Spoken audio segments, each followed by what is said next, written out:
con trai miệt vườn, anh ra đón nàng với cả yêu thương. Này ngựa kêu vang anh không, xôn xao câu hò điệu đi với nàng ơi, băng qua núi đèo cao cao, đưa nàng về sao xuyên với chung tình. Quan họ người ơi tương tư mà chim sao,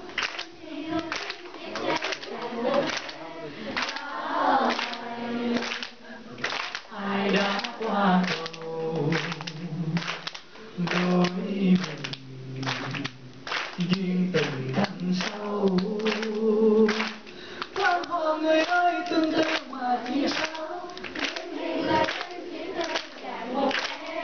gió đưa